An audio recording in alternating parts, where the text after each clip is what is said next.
오늘 읽을 말씀은 신명기 11장부터 14장 말씀입니다. 우리 함께 묵상할 주제는 여호와의 성민, 여호와의 성민, 하나님의 거룩한 백성. 우리에게 적용을 한다면 그리스도인, 나는 참된 그리스도인인가, 우리가 이렇게 적용할 수 있습니다. 말씀을 소개하기 전에 이번 주 우리 암송할 성구 요한복음 15장 7절 우리 함께 암송합니다. 너희가 내 안에 거하고 내 말이 너희 안에 거하면 무엇이든지 원하는 대로 구하라. 그리하면 이루리라. 아멘. 무엇이든지 원하는 대로 구하라. 그러면 이루어진다. 아마 이만한 신앙을 우리가 유지하면 이 땅에 사는 보람이 있고 예수 믿는 우리가 즐거움이 날마다 새롭게 증가될 것이라 확신합니다. 어떻게 이런 신앙을 바르게 유지할 수 있겠는가? 그것이 오늘 우리가 묵상할 주제 가운데 있습니다. 여호와의 성민, 하나님의 거룩한 백성. 신명기 14장 2절입니다. 함께 읽습니다. 너는 너의 하나님 여호와의 성민이라. 여호와께서 지상 만민 중에서 너를 택하여 자기의 기업의 백성을 삼으셨느니라. 아멘. 내일이 3월 1일, 우리 1919년 김인현 3월 1일 독립만세 운동이 일어났던 절기입니다. 지금부터 대략 한 106년 전, 그때 이런 민족의 독립을 부르짖을 수 있었던 대다수의 주인공들이 예수 그리스도를 믿는 하나님의 거룩한 백성들이었다고 하는 역사적인 사실입니다. 그런데 놀랍게도 그 당시에 기독교 인구가 전체 인구의 1%밖에 되질 않았습니다. 지금은 그것보다 20배 넘는 기독교인이 있다고 하는데 어떻습니까? 그때보다 더 좋아져야 되는데 20배 이상 더 나빠진 것이 아닌가. 왜 그런가 하는 겁니다. 기독교 인구의 분포가 1%밖에 안 됐을 때는 나라와 민족을 위해서 자기의 목숨을 내려놓을 수 있는 모든 사람이 존경할 만한 그런 신앙의 사람들이 많이 있었는데 지금은 그렇지 못하다고 하는 겁니다. 왜 그럴까? 우리가 교회 역사를 보면 어느 나라의 어느 지역에 복음이 전파되고 대략 4세대, 우리가 한 세대를 25년 또는 30년 이렇게 계산해 볼 때 4세대가 지나게 되면 반드시 복음이 변질되는 현상이 나타난다고 하는 겁니다. 그러면 우리 조선 땅에 복음이 전래되었던 때가 1885년 4월 5일 미국의 두 선교사가 제물포항에 입항을 했습니다. 그리고 대략 지금 한 140년 지났습니다. 4세대가 지났습니다. 그렇게 되면 복음의 순수함을 잃어버리게 된다고 하는. 그러니까 1919년은 복음이 전래된 1세대의 순수한 복음의 사람들이었다 그러면, 지금은 수는 많지만 순수한 복음이 아니라고 하는. 그러니까 요한계시록에 보면 주님께서 아시아의 7교회를 소개하면서 에베소 교회를 향해서 어떻게 책망하셨습니까? 처음 사랑을 회복하라. 그게 뭡니까? 처음에 복음의 열정, 복음에 대한 감격과 감사, 찬양, 이것이 시간이 지나면 희미해진다고 하는 겁니다. 그러므로 하나님은 이 하나님이 선택한 여호와의 거룩한 백성, 왜 그들을 선택했느냐? 그들을 선택한 이유가 하나님은 가장 약한 것을 통해서 강한 것을 이기게 하시는 하나님의 방법을 오늘 우리에게 분명히 말씀하셨다고 하는 사실입니다. 그래서 신명기 7장 7절에 보면 여호와께서 너희를 기뻐하시고 너희를 택하심은 너희가 다른 민족보다 수요가 많은 연고가 아니라 너희는 모든 민족 중에 가장 적으니라. 왜 이런 현상이 나타나고 있는가?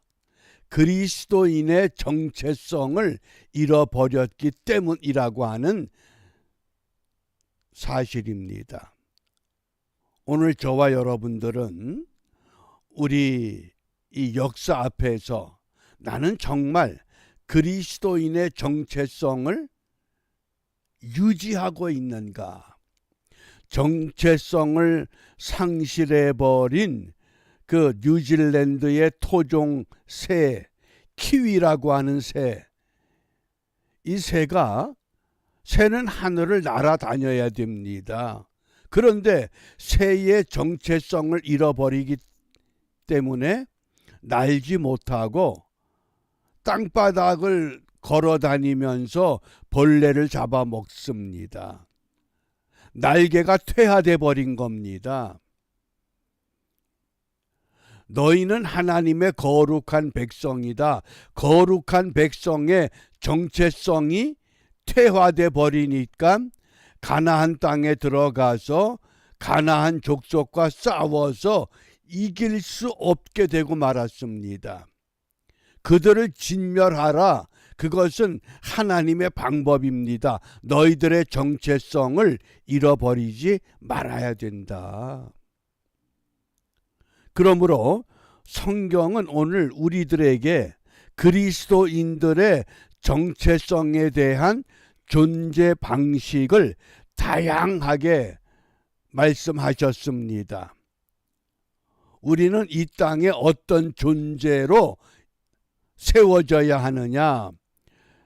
신약 성경에 보면 그리스도인의 정체성, 존재 방식을 대략 7가지로 정리해 볼 수 있습니다. 첫째는 땅의 소금이 되어야 한다. 땅의 소금. 두 번째는 세상의 빛이 되어야 한다. 그리고 세 번째, 그리스도의 종, 그리스도의 노예가 되어야 한다. 철저하게 주인 되는 예수 그리스도의 말씀 따라 살아야 된다. 그것이 그리스도의 종이라고 하는 존재 방식입니다. 그리고 네 번째, 그리스도의 향기. 목사가 목사답고 장로가 장로답고 권사가 권사답고 집사가 집사다운 것, 그것이 그리스도의 향기입니다. 그런데 정체성이 무너지고 나니까 요즘 세상이 우리를 뭐라고 조롱합니까? 목사는 먹사고 장로는 사기꾼이고 권사는 수다쟁이고 집사는 거짓말쟁이고, 이게 얼마나 우리가 정말 통탄할 노릇입니까? 그리스도의 향기가 되지 못하는, 다섯 번째, 그리스도의 편지. 세상 사람들이 하나님의 말씀을 읽지를 못하기 때문에 그리스도인들의 삶을 통해서, 그들의 모습을 통해서 주님을 읽어야 되는데, 그 편지가 내용이 이상해져 버렸습니다. 여섯 번째, 그리스도의 사신. 이 사신이라고 하는 것은 다른 말로 특사, 그런 뜻입니다. 한 나라에 파견되는 특별한 대사, 그게 특사입니다. 그리고 일곱 번째, 그리스도의 병사라고 하는 겁니다. 그러면 이제 이 삐뚤어진 정체성, 왜곡된 정체성을 우린 반드시 회복해야 합니다. 그래야만 하나님의 거룩한 백성이 될 수 있다고 하는 것을 오늘 여호와의 성민이라고 하는 이 묵상의 주제를 통해서 우리에게 교훈하십니다. 어떻게 우리 정체성을 회복하느냐? 예수님께서 두 가지로 말씀하셨습니다. 결론은 무엇이냐? 첫째, 하나님을 사랑해라. 두 번째는 이웃을 내 몸과 같이 사랑해라. 이것이 회복될 때 그리스도인의 정체성이 회복됨으로 말미암아, 비록 기독교 인구가 1%밖에 되지 않았던 때에 독립을 위해서 선봉에 나서서 세상을 변화시킬 수 있었던 믿음의 주인공들이 세워졌던 것처럼, 오늘날도 주님은 우리에게 동일한 것을 요구하십니다. 그리스도인의 정체성을 회복해야 된다. 그러므로 그리스도인의 정체성을 회복한 하나님의 거룩한 백성의 반열에 바르게 우리가 서기 위해서 이 아침에 무엇을 기도하느냐? 디모데후서 3장 5절입니다. 경건의 모양은 있으나 경건의 능력은 부인하는 자니 이 같은 자들에게서 네가 돌아서라. 돌아서라, 회개하라, 그 뜻입니다. 이제까지 우리 선조들이 받아들였던 그 열정적인 애국 애족의 복음의 그 믿음, 우리가 이것을 잃어버렸으니 이것을 되찾자. 어떻게? 경건의 능력을 회복해야 된다. 경건의 능력을 회복하기 위해서 성령으로 새롭게 다듬어져야 합니다. 누구를 탓할 것 없이 내가 먼저 하나님의 사람으로, 하나님의 영으로, 그리스도의 영으로 새로워져야만 합니다. 이것을 이루기 위해서 엘리사가, 스승 엘리야가 하늘로 올라갈 때 어떤 울부짖음으로 하나님께 강청합니까? 갑절의 영감을 달래는 겁니다. 믿음의 사람이 가졌던 그 영감을 2배나 더 내게 주십시오. 그런 갈급한 심령, 이런 갈급한 심령으로 땅의 소금으로 세상의 빛으로 우리는 다시 일어서야만 합니다. 그때 그 자리에 비로소 블락지 교회가 세워지는 줄 압니다. 과연 나는 이 시대에 엘리사와 같은 그 간절함, 나라와 민족을 생각할 때 맨주먹을 쥐고도 일어설 수 있는, 이대로는 안 되겠다고 하는 우리가 새로운 도전의 정신, 믿음을 갖고 오늘도 2월을 마감하며 3월을 우리가 준비하는 은혜의 하루가 되시기를 바랍니다. 기도합니다. 역사의 주인 되시는 아버지 하나님, 나라와 민족에 어려움이 있을 때에 믿음의 선조들을 통해서 역사의 방향을 바르게 제시할 수 있었던 것처럼 오늘날도 하나님의 거룩한 백성들로 하여금 이 땅에 백성들이 가야 할 방향이 어디인가를 나타내 보이시려고 우리를 사랑하시고 우리를 지켜주심을 감사합니다.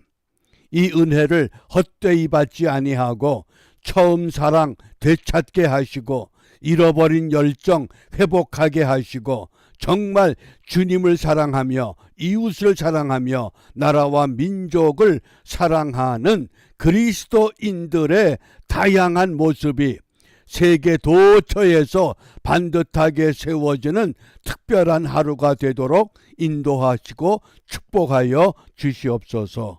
예수님 이름으로 기도합니다. 아멘.